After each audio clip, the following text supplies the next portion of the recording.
हरः ॐ। ज्ञानसिद्धं तपःसिद्धं सर्वसिद्धं शिवप्रदं स्वयं सिद्धमहं वन्दे सिद्धारूढयतीश्वरम्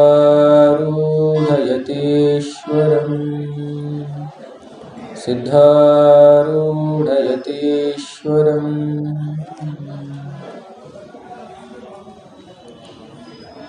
आदि में श्रोत्रिय ब्रह्मनिष्ठ सच्चिदानंद परम पूज्य प्रातः स्मरणीय सद्गुरुदेव के दिव्य चरणारविंदों को हृदय में धारित और स्मरण करते हुए परम पूज्य प्रातः स्मरणीय विद्यावारिधि विद्यावाचस्पति पंच महापीठों में एक काशी ज्ञान सिंहासन के पीठाधिपति 1008 वर्तमान महासनिधि जी के दिव्य चरणारविंदों में घोरी घोरी नतमस्तक होते हुए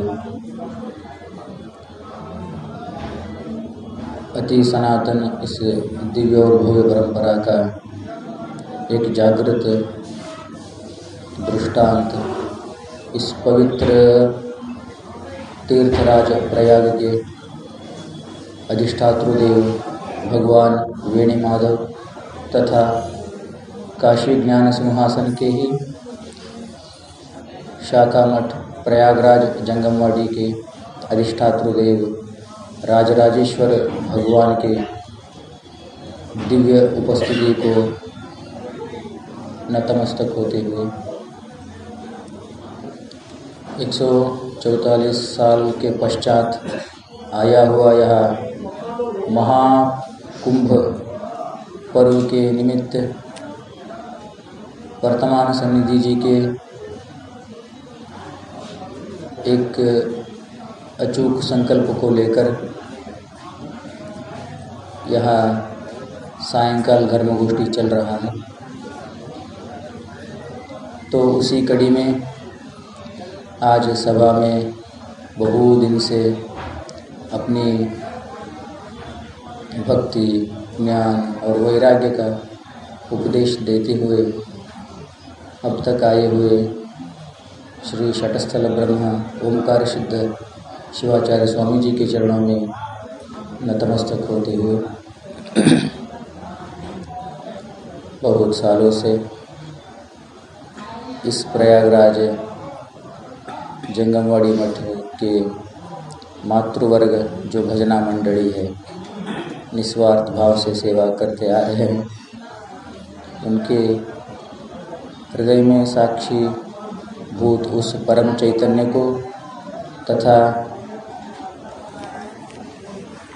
इस महाकुंभ में अपना भी कुछ सेवा हो, भगवती त्रिवेणी का संगम में डुबकी हो, इसी कामना से कर्नाटक, आंध्र, महाराष्ट्र, राजस्थान, भारतवर्ष के विभिन्न विभिन्न प्रांतों से आए हुए सारे श्रद्धामयी माताओं को तथा सारे भगवत भक्त को यहीं से ही सादर प्रणाम करते हुए आज की सायं सभा गोष्ठी प्रारंभ होगी। स्वामी जी के संकल्प के अनुसार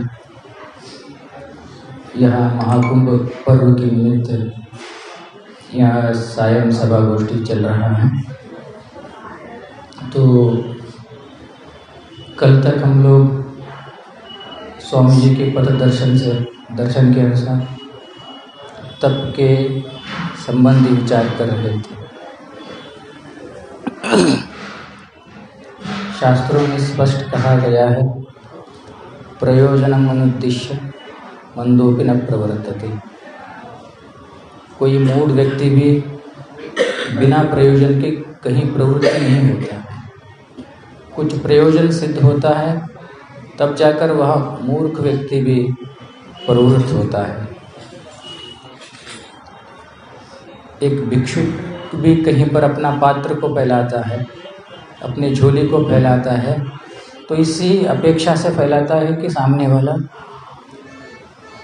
एक 10 रुपये, एक 5 रुपये अथवा 1 रुपये देगा। उसी उद्देश्य से अपने पात्र को, अपनी झोली को एक व्यक्ति के सामने फैलाता है।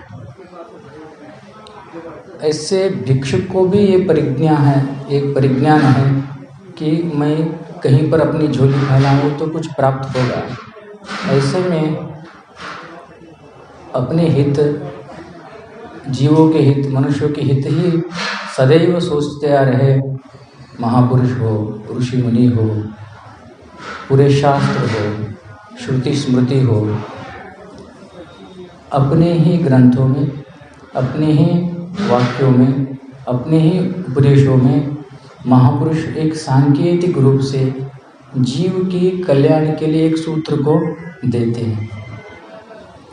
अगर जीव बुद्धिमान रहा, मनुष्य बुद्धिमान रहा, एक वाक्य ही काफ़ी है मनुष्य के कल्याण के लिए। अधिक वाक्यों की ज़रूरत नहीं है। हमारे गुरुदेव सदैव कहते थे, सच्ची घटना है। मुंबई में एक परिवार था। वह व्यक्ति अच्छे खासे पद पे थे, रिटायर्ड हो गए थे। प्रातःकाल वॉकिंग जाना उनका अभ्यास था प्रतिदिन। उसी श्रृंखला में एक दिन सुबह 5 बजे उठे, पूरा मुंह कुल्ला गिल्ला करके फ्रेश हो गए। 5:30 बजे वॉकिंग निकले। करीबन 3-4 किलोमीटर वॉकिंग जाना प्रतिदिन उनका अभ्यास है। उसी पथ पे जाते थे, उसी पथ से आते थे। एक दिन जा रहे थे ऐसे उठ के, तो एक माता, जो पेडेस्ट्रियन होता है, जो रोड के बगल में, उस समय में कहाँ सुविधा था, ऐसे ही जो जिनको आश्रय नहीं मिलता है तो रोड के बगल में ही कहीं पर झोपड़ी कीपड़ी बना के सोते थे। सुबह उठते थे, प्रतिदिन कुछ क्रियाकलाप करते थे, उसी से जो पैसा आता है उसी से उनका चूल्ही जलता था, भोजन करते थे। तो ऐसे में एक परिवार उसी पेडेस्ट्रियन के तट पे था। तो एक माता अपने बच्चे को उठा रही है, सोया है बच्चा, 6 बजे हो गया है, उठा रही है, उठ बेटा उठ, कितने दिन ऐसे ही सोता है, जाग ना बेटा, जल्दी जाग, सूर्य उदित हो रहा है, थोड़े सूर्य को देख, उठ ना बेटा, जाग ना बेटा। ऐसे बार बार माता अपने बच्चे को उठाने की चेष्टा कर रही है। बच्चा पलंग पे सोया है। यह व्यक्ति जा रहे हैं उसी पेडेस्ट्रियन से। ये शब्द जो है, उठना बेटा, जागना बेटा, कितने देर तक सोएगा, जल्दी उठना, सूर्य उदय हो रहा है, सभी बच्चे स्कूल को जा रहे हैं, तो ऐसे ही कब तक सोएगा, उठना बेटा, ये जगा रही है अपने बच्चे को। यह व्यक्ति के कानों में जागना बेटा, उठना बेटा, वो शब्द पड़ा। वह शब्द ऐसे परिणाम किया, वह व्यक्ति वहाँ से सीधा ऋषिकेश हरिद्वार निकला, घर नहीं गया वो। वहाँ जाने के बाद 6 महीने के बाद अपने परिवार को एक पत्र लिखता है, मैं एक सुरक्षित जगह पे साधना कर रहा हूँ, ऐसे ऐसे मेरे साथ घटना घटी है, तो आप लोग, मैं इसमें विल पत्र, पूरे फैमिली की विल पत्र आपको लिख के दे रहा हूँ और मुझे ढूंढने की चेष्टा मत करिएगा। एक शब्दः सम्यक प्रयुक्तः स्वर्गे लोके कामोदुक् भवति। यह शास्त्र कहता है, एक ही शब्द काफ़ी है मनुष्य के कल्याण के लिए, अधिक शब्दों की ज़रूरत नहीं है। उठना बैठना, जागना बैठा, ये तो हज़ारों बार सुने होंगे, वह व्यक्ति हज़ारों बार सुने होंगे, परंतु परिणाम किया नहीं। किसके मुख से, कब, कैसे शब्द सुनने से किसके ऊपर क्या प्रभाव करता है, किसी को पता नहीं। 1000 बार सुना होगा, वह माई 1000 बार बोली होगी, वह स्वयमेव 1000 बार किसी को बताया होगा, उठाया होगा, परंतु परिणाम नहीं किया। इसलिए शास्त्र कठोपनिषद कहता है उत्तिष्ठ जागृत प्राप्य वरान निबोधते क्षुरस्य धारा निशिता दुरत्यया दुर्गम पतस्तत्कवयो वदन्ति। शास्त्र कहता है यह मार्ग अत्यंत दुर्लभ है, दुस्तर है, बहुत कठिन है। क्षुरस्य धारा, जैसे चाकू के ऊपर चलना कितना दुस्तर है, कितना कठिन है, उतना ही कठिन यह अध्यात्म मार्ग है। कोई व्यक्ति या मधु की इच्छा से क्या किया, जो चक्कू के ऊपर जो नोक होता है उसके ऊपर मधु लगा है, हनी लगा है, उसको चाटने से जैसे जीभ दो हो जाते हैं। मधु की इच्छा है, परंतु चक्कू के ऊपर लगा हुआ अगर मधु खाएगा, चाटेगा तो जीभ दो हो जाते हैं। ये मार्ग भी उतना कठिन है। क्षुरस्य धारा दुर्गम पतस्तत् कवयो वदन्ति। ये हम लोग नहीं कहते हैं, उस मार्ग में अपने घर बार छोड़ के जो गुफाओं में बैठे हुए महापुरुष कहते हैं ऐसा बात। उतना कठिन मार्ग है, परंतु शास्त्र कहता है, इंगित करता है, हे मनुष्य तो अपना कल्याण का मार्ग प्रशस्त करो। उस कल्याण के मार्ग में ही एक साधना होता है, वह तपश्चर्या होता है। तप करो। तप का अर्थ होता है कहीं पर बैठ करके गुफाओं में, गली कंजूरों में बैठ के तपश्चर्या करना, वही नहीं। कंदमूल खाकर करे। जिस अवस्था में, जिस स्थान पे, जिस व्यक्ति के साथ, जिस परिस्थिति में हम हैं, वहीं पर भी तपश्चर्या हो सकता है। वो स्थान की अपेक्षा नहीं करता है, अवस्था का अपेक्षा नहीं करता है, परिस्थितियों का अपेक्षा नहीं करता है। जिस स्थान पे, जिस अवस्था में, जिस प्रसंग में भी तपश्चर्या हो सकता है। भगवान श्री कृष्ण के जीवन का उदाहरण है। भगवान श्री कृष्ण के जैसा कोई तपस्वी नहीं हुआ है। तपश्चर्या, अक्षौहिणी सेनाओं के मध्य में भगवान तपश्चर्या में रत है। जिनको धर्म और कर्म के अनुसार जो जो दायित्व मिला है उसको सम्यक रूपेण निस्वार्थ भाव से जो करते हैं, वह भी एक तपश्चर्या है।